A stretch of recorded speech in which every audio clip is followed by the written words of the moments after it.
Hi, and welcome to Hustle and Pro. I'm your host, Kelly Walker. On this episode, we are here at Comerica Center talking with the Texas Legends team president, Malcolm Farmer. The Legends just won NBA G League Franchise of the Year. So we're here to congratulate them and sit down with Malcolm. It's been a while. We've had him on the podcast before, but it's been a few years. So we get to sit down with Malcolm, hear what the team's been up to, how they're able to achieve this awesome award, and be a great part of this community. So enjoy this episode with the Texas Legends. Malcolm Farmer, thanks for joining us again on Hustle and Pro. Thanks, Kelly. Happy to be here. It's been a while. I think our last conversation on this podcast has been, 4 or 5 years. It's been a little bit, but that's okay. You've continued to grow and develop, and you guys are rocking and rolling. Still having fun talking about you guys. I've had some players on, but I saw this nice announcement come across my desk, so I wanted to talk to you about it. So congrats to the Texas Legends for the Franchise of the Year for the 2024-25 season of the NBA G League. Thank you very much. Obviously, we're proud and honored to receive the award, but it's an award that reflects upon certainly all of our staff, all of our game day staff, all of our partners, our fans, and it extends out to certainly our parent club and the Dallas Mavericks, the Dallas Stars, who we share the building here with, and the city of Frisco has been a fantastic partner for many years as well. It definitely takes everybody, right? So you have some new benchmarks in some different categories, like average tickets sold per game. So you guys are either topping or at the top of all these lists. Average full season ticket plans, group ticket sales, and then selling out all 24 home games. Is this right? It's been a lot of fun, and leading those categories, those numbers, tells a small part of the story. But I think that the more important story is the way that the community's gotten behind the Legends, the way the Legends gotten behind the community. And we strive to put forth a product. A lot of those things you're talking about are game centric, and we strive to put forth a product that is going to be entertaining and fun for the whole family, regardless of your level of interest in basketball. But we want to have things for all members of the family unit to do at our games. First of all, you've won this award before. You won it in 2019? Mm-hmm. Okay, so thinking back to then and now, how do you balance consistency of delivering a really exciting game day experience with all the things you just mentioned for all the different audiences you mentioned, but also adding in new things all the time? And how do you keep it fresh? It's a great question. I think that staff pushes very hard to keep things fresh. We literally just came from a lunch where we were talking about a season ticket member event that we do every year. And, our fans, the feedback we get from surveys and whatnot at this event is that they love it. But we're a little bit not tired of it isn't the right word, but we want to freshen it up. And so we strive to keep things fresh for us as the Legend staff. And if it's fresh for us, then it will assuredly be fresh for the fans. Yeah, that makes sense. And then also, we aren't scared to fail. We aren't scared to try something and have it fall on its face. Because there's been a lot of times where things might fail, but a lot of other times those similar ideas might become very successful, very fun, very engaging. And pretty quickly when something's good or bad, but we're not afraid to try it. You don't know until you throw it out. That's there. Certainly the case. And yeah. I think that all too often teams, individuals, we're afraid to put ourselves out there. And with the Legends, we strive to have a culture where we're not afraid to go try something that's a little bit off or a little bit wacky or a little bit different, because a lot of times that stuff's really worked out well.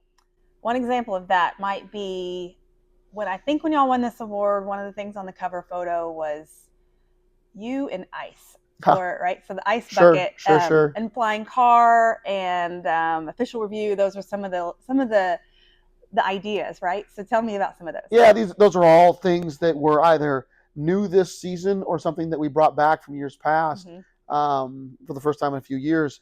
And the ice bucket challenge was literally just how long can we sit in a bucket of ice, and the longer we sit in there, the more prizes or awards our fans get. And it's not hard to execute. It might be painful Somebody to has to, execute, yeah, but it's not sacrifice. hard to execute, Right, right? right. There's ice, there's big garbage can, we can clean it out. Here we go. Let's do this Yeah. thing. But you've got to have a mentality of getting out there and being willing to try something and putting yourself in that position. The flying car is something we did for years. We went away from it around 2020, and it came back this year and got huge positive reviews from folks and the folks at Kia, customers of Kia, random fans who are like, okay, when the car comes down after the game, can I get a closer look at the Telluride? Like, those are all great signs that something is working. And we've already got ideas for next season of like, hey, how we can tweak some of those things to make them different and even better. Always something new to tweak. Yeah, we're just not afraid to get out there and try new things. Yeah. Speaking of changes, so there's also been some notable changes just in the arena, right? So here at Comerica Center, like the seating and what we see with the video boards and things. So, no right? doubt, So and that's where winning an award like this is not an individual effort. It's not just the staff. It is everybody involved. And I mean that from fans and partners. And before the award was announced, we notified the city of Frisco and the Dallas Stars, because like that partnership in this building is a big part of that success. The city has invested in their sports teams, no question, but they've invested in keeping some of these facilities, top of the line, so that we can continue to serve and entertain our customers, both Frisco residents and those outside of Frisco. And the city helped us in the Dallas Stars. We all worked together over the past couple of years, and it came to fruition this past off season with new seats, new video boards, new sound is going in as we speak in the arena.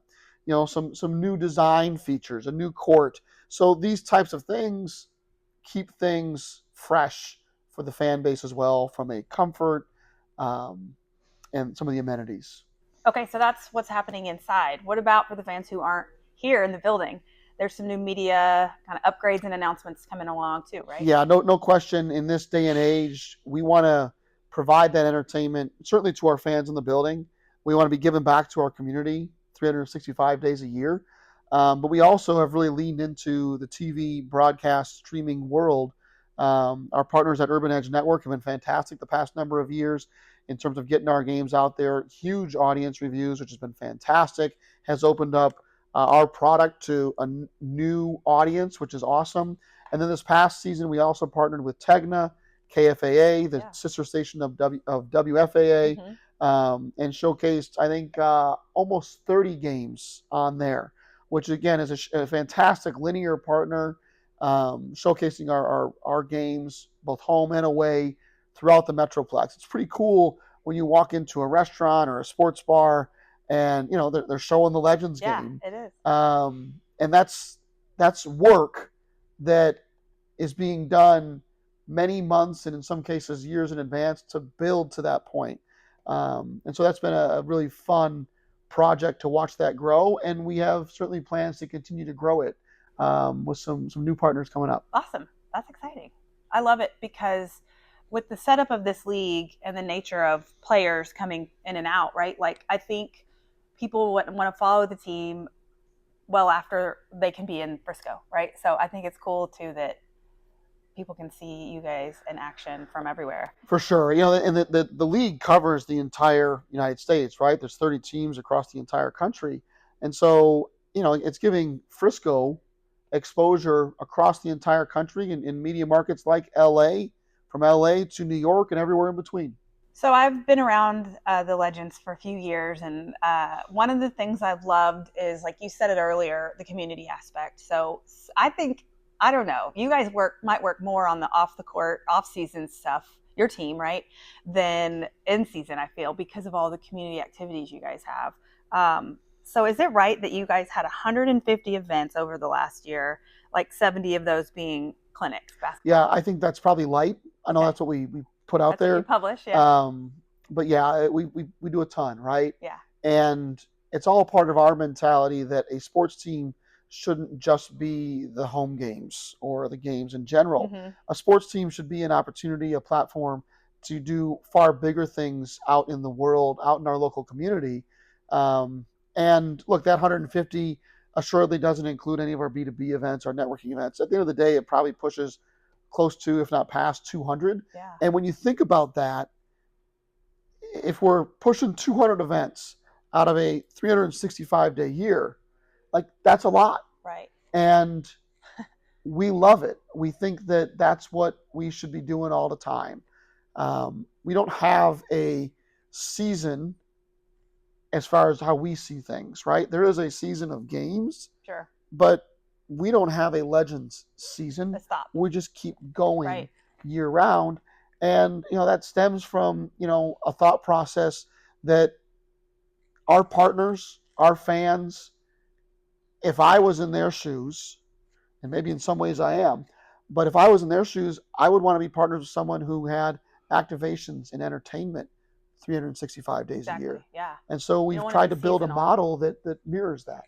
Yeah, it has to be more than this number when you consider you have breakfast events, you have happy hour events, you have little spurs of other groups, so it's nonstop. But then plus all the kids events and things, and then not even to mention your food banks and the donations you guys as a staff and as a team. But then you ask the community to provide donations, and this says more than 38,000 meals provided for families. Yeah, it's been a lot of fun. Yeah.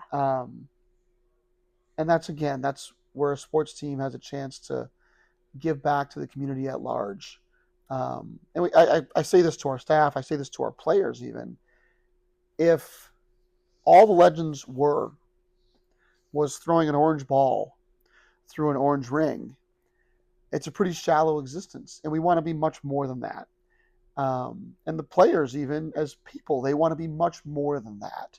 And so these opportunities in the community to fundraise, to give back, to find ways to engage in positive ways, that's a well-rounded experience for a person. And I strongly believe that's a well-rounded experience for a franchise as well. And that's certainly what we want to be. Not to mention all the nonprofits that you spotlight just by putting their name on a jersey for a home game, and then you theme the home game around awareness for that. What are some of the, I think you have longstanding nonprofits that you work with, but what are some of the most sought after nonprofit nights that you guys? Oh, certainly Military Appreciation Night's always a big one, right? Salvation Army is always a big one. Frisco ISD has been a great long-standing partner. Boys and Girls Club has been a great long-standing partner. Pediatric cancer, we've had a few different charities that fall within that area, but that's always a very emotional night. Yeah. A lot of teams in our league, a lot of teams in sports will do a handful of nights a year where they're giving back to a charity or a nonprofit cause like this. And I think that them doing a handful of nights a year is fantastic. However, I always ask myself, if it's meaningful enough to do a few times, why wouldn't it be meaningful enough to do every time? And literally, I had one team that questioned us about it because, it hurts your replica jersey sales or your brand recognition. Sure. And I just don't think that that's what the calling of sports is. I think that the calling should be far bigger than that. I think that seeing the look on kids and their families who are fighting cancer, the look on their faces when they see jerseys that honor them is far more important than an infinite number of replica jersey sales. Right. And I just keep coming back to the only reason not to do every game is the workload. And that's something that as a staff, the culture within our staff, we try very hard to never have the mentality of we don't want to do something because it's too much work. Well, that's what we're here to do, and we will do the work, and we will honor many different causes in that process. There's been countless teams that have come to us and said, how do you do that? Not why, because I think they understand the why. But it's the how. But like, the volume how of do it. you process that so many times? And it's work, but it's meaningful work. It's work that impacts and changes lives. And I mean this in the best of ways. Whether we score 2 more points than the other team or not might change the lives of a player who made the game-winning shot. Sure. But it, in all likelihood, doesn't impact the lives of our fans, of our community, and the nonprofits that we support. But all these other things can impact infinitely more people. Absolutely. That's great. Well said.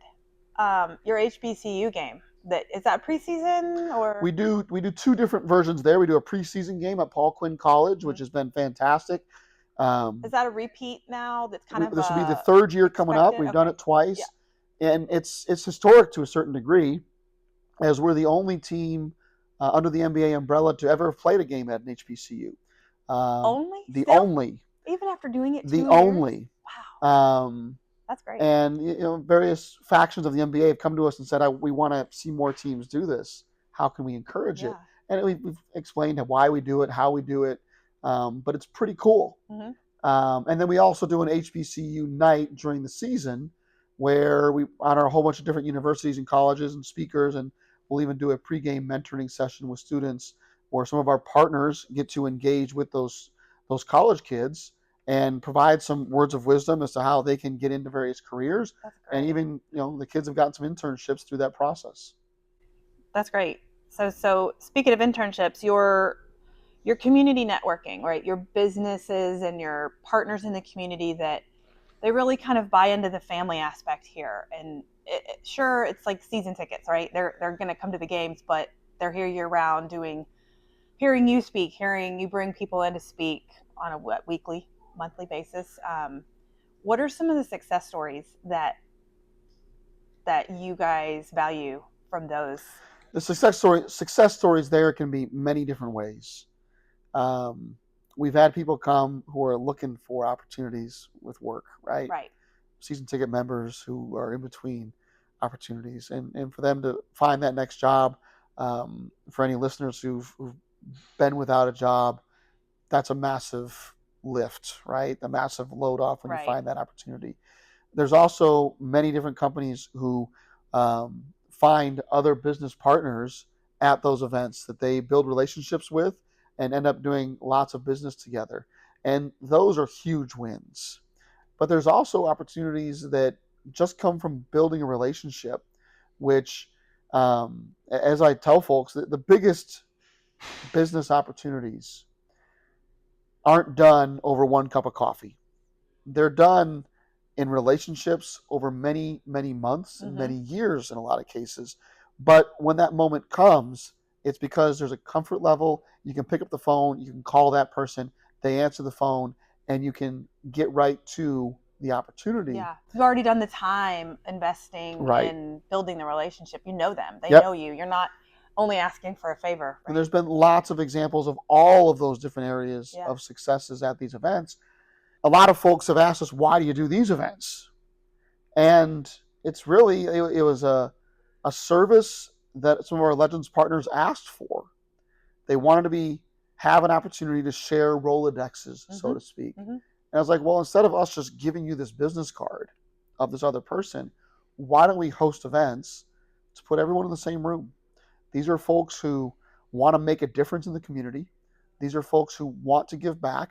These are folks who, in large part, own businesses. So they have a lot of different commonalities. They can be from different backgrounds, different parts of the country, different races, different everything, but they have a lot of commonalities as well. So we put these people in the same room and magic happens. It's great. I'm a season ticket member of a couple different teams in this city, and nobody does it like you guys. Oh, thank you. Nobody does. Thank you. I mentioned, picture of you in the ice at the beginning, talking about the award. I love that there's like a collage and that there's Byron on the mic and kids, a boy and a girl cheering, because there's a lot for both boys and girls to come here and watch. Both of my boy and my girl grew up here, and while one was watching the dancers most of the time, Jack has been playing basketball and even was a team attendant for you guys already. And it really is a family and a community. Just it's way more than a team. That's the way we want it to be. Just for people that haven't been here before, like, give your last spiel as we wrap up here. You haven't been to a Texas Legends game. What do you expect? Why do you show up here? Why do you show up? I'll just tell you that from my own experience. The family unit, getting everyone together to do something is hard, especially as kids get a little bit older and they have a wide variety of interests. You mentioned your son and your daughter. I can certainly relate.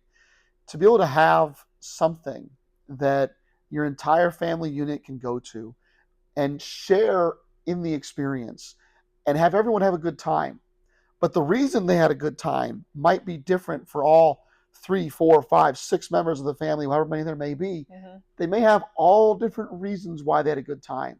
But at the end of the night, to me, the highlight for that family unit is after the game, they're getting back together as a group. They're getting into the car together, and they're sharing their stories of their experience. And to be able to see, all members of that family unit have smiles on their faces and have different stories to tell, but they did it together. Yeah. And that's, at the end of the day, that's so much more meaningful than anything else.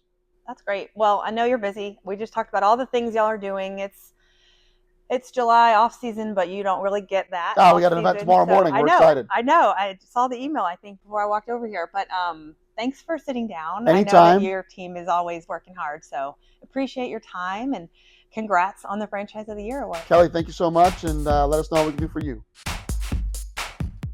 Thanks for joining us for this episode of Hustle and Pro. Subscribe on YouTube and check us out on Instagram, and we'll see you next episode.